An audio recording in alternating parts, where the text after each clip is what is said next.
पानी में, पौन गिलास पानी में ब्रश कर सकता है, वही जब बेसिन का उपयोग करेगा तो लगभग 5 से 7 लीटर पानी डुल सकता है। जरूरत नहीं है उसकी। और अनछने पानी का उपयोग करेगा, उस पानी का उपयोग करेगा जो टंकी से आ रहा है और टंकी में कीड़े हैं, तो उससे शरीर भी खराब होगा और साथ में हिंसा और बढ़ेगी।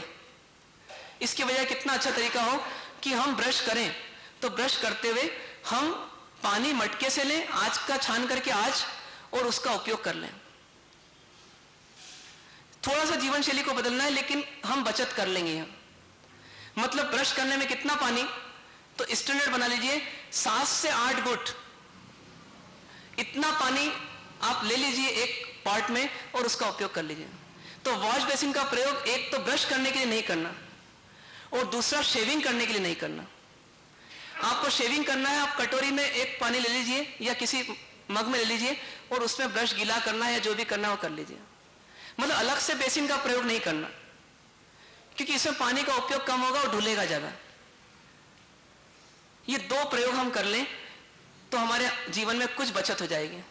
स्नान करना है, कुछ लोग ऐसे भी होते हैं जो रोज स्नान नहीं करते तो भी फ्रेश दिखते हैं, उनको अपना आदर्श बनाइए। मतलब हमारा कोई ना कोई आइडियल तो होता ही है, हम उन्हें आइडियल बनाएं कि जो रोज स्नान नहीं करते तो भी उनका जीवन चलता है, मतलब कभी कभी स्नान करते हैं। एक चीज तय कर लीजिए कि हमें साबुन और शैम्पू इनका प्रयोग कितने कितने दिन में करना, जरूरी नहीं रोज करना। आज से कुछ साल पहले शैम्पू का उपयोग तो रोज होता ही नहीं था, तो व्यक्ति फ्रेश होता ही नहीं था। फ्रेश तो होता था उस समय भी, बिना शैम्पू का प्रयोग करे भी। आप सोचिए, ज्यादा साबुन, ज्यादा शैम्पू, यानी ज्यादा पानी का कंजम्पशन। आप टारगेट बनाइए कि आधी से पौन बाल्टी मैक्सिमम, इससे अधिक हम पानी का अपव्यय नहीं होने देंगे स्नान के नाम पर।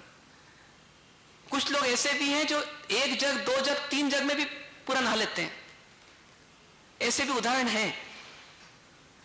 इसलिए उनको अपना आइडियल बनाइए और अपने पानी के कंजम्पशन को कम कर दीजिए स्नान में। कभी बाल्टी से तो पानी उंडेलेंगे ही नहीं शरीर पर, यह निश्चित कर लीजिए, क्योंकि थोड़ा सा पानी शरीर पर जाएगा, बाकी तो बाहर ढुल जाएगा। नहाने के पहले मोरी साफ करने के नाम पर हम पानी नहीं ढोलेंगे बाल्टी भर भर करके। नहाने के पूर्व, घुसने के बाद हम बचा हुआ जो पानी पिछले नहाने वाले का है उसको ऐसा मान करके कि ये तो गंदा पानी है क्योंकि उसने उपयोग किया था, ऐसा सोच करके उस पानी को नहीं ढोलेंगे। क्यों? क्योंकि उसका शरीर गंदा था तो हमारा शरीर कौन सा अच्छा लेकर के हम अंदर घुस रहे हैं, ये भी तो गंदा ही है। और शरीर गीला करना है साबुन लगाने के पहले, तो कौन से पानी से भी काम हो सकता है, कोई से पानी से भी काम हो सकता है। तो ऐसे कुछ प्रिकॉशन रख लें। टब बाथ का उपयोग ना करें, बाल्टी का उपयोग कर लें, और वो भी छोटी बाल्टी, छोटा मग। जितना छोटा मग होगा तो एक बार में पानी उतना कम डुलेगा। जितनी छोटी बाल्टी होगी उतनी बाल्टियों की पारंपरिकता भी कम होगी। मतलब कुल मिलाकर के आपका विजन ऐसा होना चाहिए कि मैं पानी को नहीं ढोल रहा हूं, मैं घी को ढोल रहा हूं। आप बताइए, कभी घी से नहाना पड़े तो क्या करोगे आप? एक तो सबसे सस्ता डालडा घी का उपयोग करोगे और दूसरा उसमें भी क्या करोगे, बस मसल लिया, हो गया, धोलोगे नहीं उसको। आप जैसा घी के साथ व्यवहार करते हैं, 1 चम्मच घी इधर से उधर ले जाना है, आप बोलते हैं नहीं नीचे हाथ रखो उसके बाद ले जाओ। तो बस ऐसे ही पानी को ले जाना है, पानी का उपयोग करना है, कम से कम कंजम्पशन हो। और आगे बढ़े, झूठा खाना नहीं, झूठा डालना नहीं और झूठे मुंह बोलना नहीं। झूठा खाना नहीं, झूठा डालना नहीं और झूठे मुंह बोलना नहीं। यदि 3 प्रिंसिपल हो जाए तो वाणी प्रबंधन भी हो जाएगा, वनस्पति प्रबंधन भी होगा, जल प्रबंधन भी होगा और पर्यावरण प्रबंधन अपने आप हो जाएगा। क्या करना? झूठा खाना नहीं। झूठा खाने में यदि आत्मीयता दिखती भी हो तो कोशिश करना, ये अनावश्यक राग की वृद्धि है, नहीं खाना। सात्विकता है। किसी कारणवश, किसी परिस्थितिवश एक बीमार की व्यवस्था के लिए या किसी व्यवस्था विशेष के लिए खाना पड़े, वो एक अलग बात है। उस समय ना नुक्कड़ नहीं करना, उस समय घृणा नहीं करना, उस समय खा लेना। पर सामान्य परिस्थितियों में राग बढ़ाने के लिए साथ साथ खाना, एक ही थाली में खाना, या एक की झूठन दूसरे को खा लेना, या एक आइसक्रीम इसको खिलाई और एक आइसक्रीम खुद ने खा ली, ऐसा भी अनावश्यक राग नहीं होना। झूठा खाना नहीं, झूठा छोड़ना नहीं, मतलब खाया है तो कल भी बात आई थी, झूठा छोड़ना नहीं, स्वच्छता के लिए भी आवश्यक है। और पानी का अपव्यय भी आप देखिए कि जिस व्यक्ति ने थाली धोकर के पी ली, उसके बर्तन मांजने में कितना पानी लगेगा, कितना कम हो जाएगा। और अनावश्यक जो मोरी में जा रहा है पानी, नालियों में जा रहा है पानी झूठन का, वो कितने कीटाणुओं को पैदा कर रहा है, कितना अनहाइजीनिक है। उससे हमारे आसपास का वातावरण भी शुद्ध रहेगा यदि हम थाली धोकर के पी लें तो। एक हैबिट भले ही कठिन लगे लेकिन प्रयोग में जरूर लाइए। संकल्प कर लीजिए कि 7 दिन तक मैं घर में जब भी भोजन करूंगा तो मैं थाली धोकर के पीऊंगा। 7 दिन में कुछ आप बदल नहीं जाएंगे, कुछ आपका बिगड़ नहीं जाएगा, लेकिन प्रयोग से कॉन्फिडेंस आ जाएगा कि देखो ऐसा भी संभव है। और झूठा नीचे डालना नहीं, झूठा डालेंगे उसको साफ किया जाएगा, पोछा आदि लगाया जाएगा, फिर पानी का अपव्यय होगा। इस प्रकार से कोशिश कीजिए। ऐसे के ऐसे ही झाड़ू रोज लगाना है, यदि ऐसा नियम भी है तो भी पोछा रोज लगाना है, यह हमारी अनिवार्यता नहीं है। आप क्या सोचते हैं कई बार कि यदि रोज पोछा नहीं लगवाया झाड़ू वाले से तो उसकी हैबिट बिगड़ जाएगी, और कई सासू तो बोलती है बहू से भी नहीं लगवाया तो बहू की हैबिट बिगड़ जाएगी। पर आप सोचिए कि अपनी हैबिट तो नहीं बिगड़ रही है रोज पोछा लगवाने से, फिर जिस दिन पोछा नहीं लगता मजा नहीं आता। बिल्कुल साफ दिखना चाहिए। अरे फर्श कोई आईना थोड़ी ना कि उसमें अपना चेहरा देखना है अपने को। झाड़ू लगा करके भी अपना काम हो सकता है। थोड़ा सा चेंज करें कि नहीं, झाड़ू यदि रोज भी लगाते हैं तो पोछा रोज नहीं लगाना है, और सब कमरों में तो नहीं लगाना है। तय कर लेंगे, अपने आप चेंज आ जाएगा, समय से हो जाएगा। और जिस दिन लगवाते हैं पोछा लगवाते हैं तो कौन सा पानी का उपयोग करना। एक नियम बनाइए कि जितना अधिक से अधिक रीयूज हो सके पानी का, उतना रीयूज जरूर करना। क्या करना पड़ेगा उसके लिए आपको? कपड़े का जो पानी बचता है उससे हम पोछे का उपयोग कर सकते हैं। समय की सुविधा जोड़ना पड़ेगी, लेकिन संभव है, असंभव नहीं है। पानी का अपव्यय कम होगा। आज आप मान लीजिए कि सर्फ का पानी सीधे क्यारियों में भी डाल दें तो पौधों पर उसका क्या इफेक्ट होगा। अपने गमले में डाल दीजिए आप, क्या इफेक्ट होगा? वो पौधा मुरझा जाएगा, सड़ जाएगा, गल जाएगा, मतलब वो भी सहन नहीं कर सकता इस कास्टिक को। तो फिर जो छोटे छोटे जीव हैं जिनको अपन नालियों में ये साबुन का पानी डाल रहे हैं, तो उनकी आंखों में या उनके मुंह में जब वो जहर जाता होगा तो उनकी क्या स्थिति बनती होगी, कैसे तिलमिलाते होंगे। उसका दोषी कौन? उसके दोषी हम हैं। कितना मजा आता है कपड़े धो धो करके पहनने में, पर आप सोचिए कितना मजा आएगा उस सजा को भुगतने में कि जब ऐसे जीव हमारे आंख में, हमारे मुंह में जहर डालेंगे तो। मतलब जिनको हम बोलते हैं चौरेंद्री, वो जीव आंख वाले होते हैं। जिनको बोलते हैं बेंद्री, वो मुंह वाले होते हैं। कभी अपने मुंह में साबुन का पानी चले जाए और अपने से कहा जाए गुटक लो, गुटकेंगे अपन? नहीं गुटक सकते। अपने तो वाल्व है, रोक देगा, वो क्या रोक पाएंगे अपने आप को। और उनको तो जीना भी वही है, तो पानी तो वही मिलेगा। आंख खोले बिना उनका जीवन नहीं चल सकता, आंख तो खोलना पड़ेगी। पर उनके साथ क्या बीतेगी? बस एक ही चीज को सोचे तो कपड़े के पानी को एक तो कम से कम धोलेंगे, और दूसरा उसका अपव्यय नहीं करेंगे, उसका रीयूज करेंगे। यहां तक कि कई कॉलोनीज में जो कोई बगीचे आदि होते हैं तो घरों का कनेक्शन इस प्रकार से भी रखा जाता है कि जो थोड़ा अच्छा पानी है साबुन आदि का, उसको थोड़ा नीचे नितार लेते हैं और ऊपर ऊपर का पानी जो रहता है उसको बगीचे आदि के लिए उपयोग करते हैं, मतलब रीयूज करते हैं। तो हम थोड़ा सा ऐसा सोचें कि इसका भी रीयूज करना है और आगे बढ़े। एक और पॉइंट जो पृथ्वी का है संबंधित लेकिन जरूरी है, उसको वापस इसमें इन्वॉल्व कर लीजिए कि हम किचन में एलपीजी का उपयोग तो करते हैं, लेकिन क्या उससे कोई बेटर अल्टरनेट हमारे पास है आज के जमाने में? नहीं, माइक्रोवेव ओवन फिर हिंसा का ही कारण है। सोलार सिस्टम जितने होते हैं ना, इसको एक बात ध्यान रखिए कि इसमें जो किरणें आती हैं उनको माना जाता है अचित होती हैं। अचित है मतलब उसमें जीव नहीं है। एलपीजी से जो हम अग्नि जलाते हैं उसमें जीव होता है, जीव हिंसा होती है।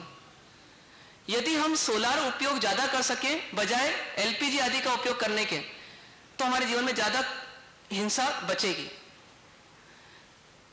सोलार हम हीटर का उपयोग कर सकते हैं, सोलार कुकर का उपयोग कर सकते हैं, सोलार लाइट्स का उपयोग कर सकते हैं।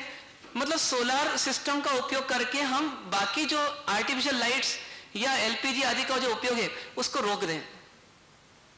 अपने जीवन को ज्यादा सुविधामय नहीं बनाएं, लेकिन जितनी सुविधा चाहिए उसकी पूर्ति सोलार सिस्टम से कर लें, तो पृथ्वी काय की हिंसा उस समय बचेगी। ऐसी अपकाय के लिए और आगे बढ़ें तो आर्टिफिशियल फाउंटेन्स आदि का उपयोग ना करें। कल भी बात आई थी, नेचुरल ब्यूटी वो ब्यूटी होती है, जो नेचुरल मिला है उसको हम स्वीकार करें।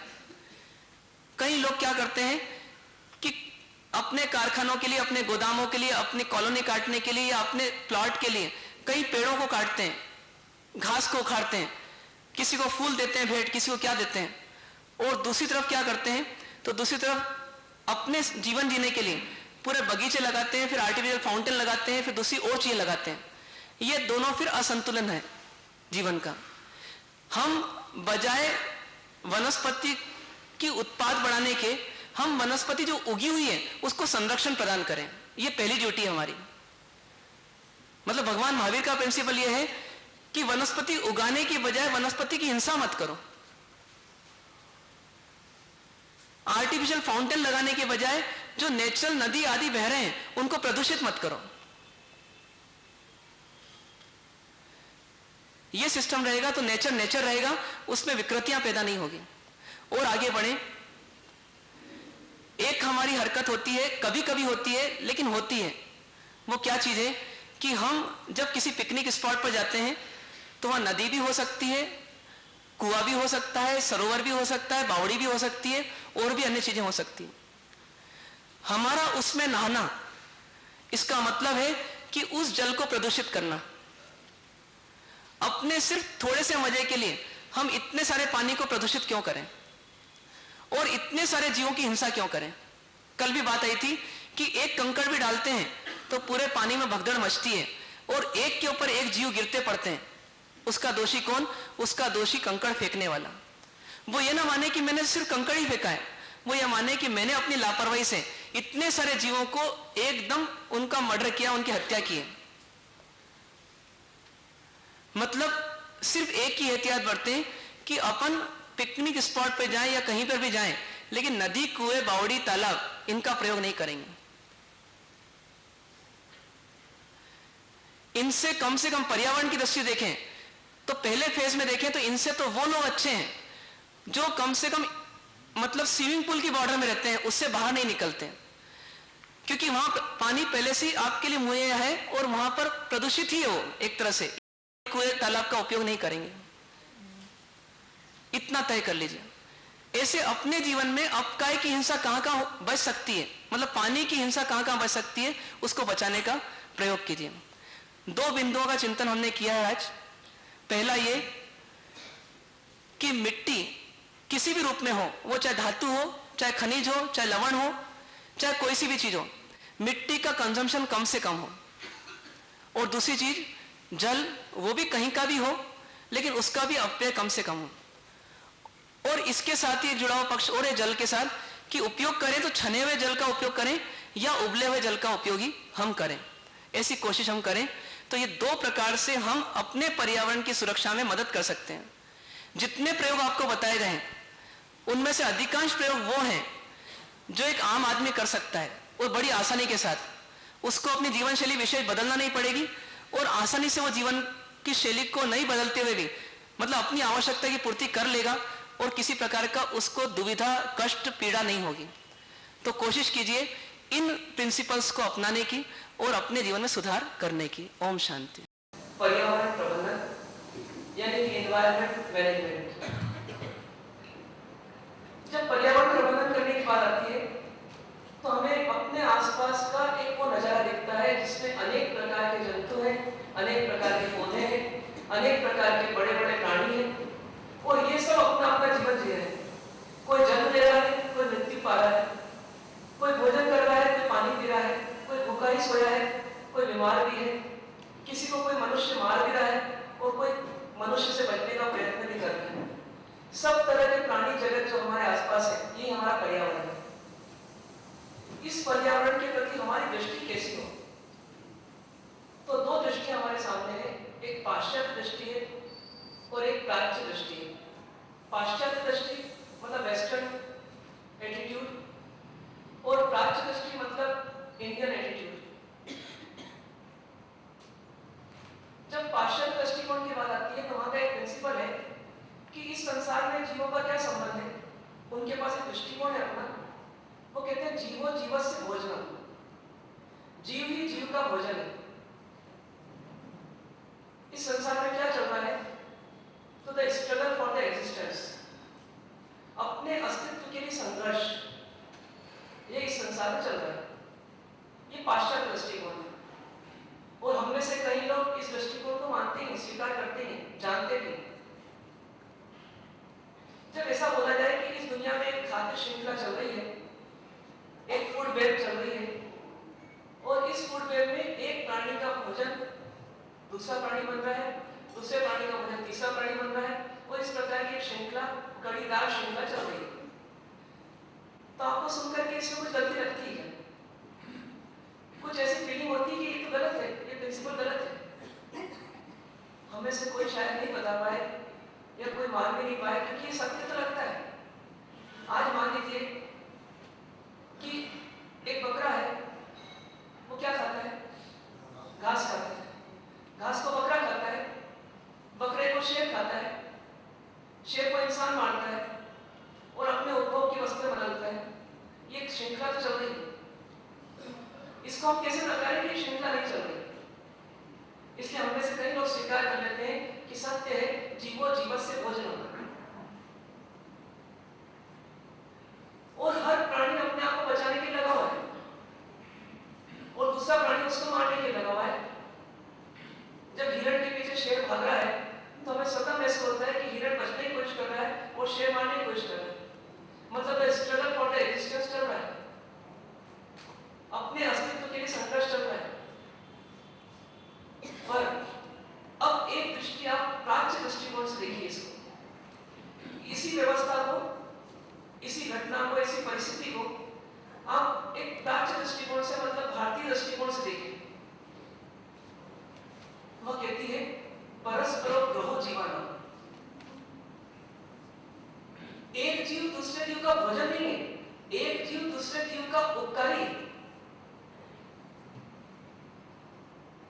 एक जीव दूसरे जीव को खाता नहीं है, एक जीव का दूसरे जीव पर आधार है। लेकिन शब्दों की हेराफेरी नहीं है, भावों की हेराफेरी है। एक बोल रहा है कि मुझे जीना है तो मुझे दूसरे को मारना पड़ेगा, और एक बोल रहा है कि the law of life is the law of corporation, मतलब मुझे जीना है तो मुझे दूसरे का उपकार लेना होगा और मुझे जीना है तो दूसरे पर उपकार करना होगा। एक में छीनने का, मारने का, विध्वंस का, हत्या का दृष्टिकोण है और दूसरे में एक दूसरे के लिए उपकार करने का, सहयोग देने का, मदद करने का दृष्टिकोण है। चीज वही है। हिरण को जब शेर मारता है तो शेर ये बोल सकता है कि ये मेरा भोजन है, और शेर ये भी सोच सकता है कि नहीं ये उपकारी मेरे जीवन को चलाने के लिए। चीज वही हो रही है लेकिन दृष्टिकोण अलग है। जब आ रही बात कि नहीं ये मेरा भोजन है तो अधिकार की भावना आ रही है, मेरा अधिकार है, मैं खाऊंगा इसको। और जब उपकारी की भावना आ रही है तो कृतज्ञता है, आभार है कि नहीं गलती मेरी है कि मैं नहीं जी पा रहा अकेला, इसलिए इस जीव का भोजन कर रहा हूं, लेकिन ये मेरे लिए उपकारी है कि ये मर करके मुझे जीवन का आधार देना है। कौन सा दृष्टिकोण सही है? क्या मानेंगे अब आप? साइंस की बुक्स में तो आपने एक ही दृष्टिकोण पढ़ा होगा, पर यदि अपन देखें यही सूक्ष्मता है भारतीय दृष्टिकोण की कि हम किसी का उपकार ले रहे तो उसको उपकारी माने। ये नौकर से काम करवा रहे तो हम ये ना माने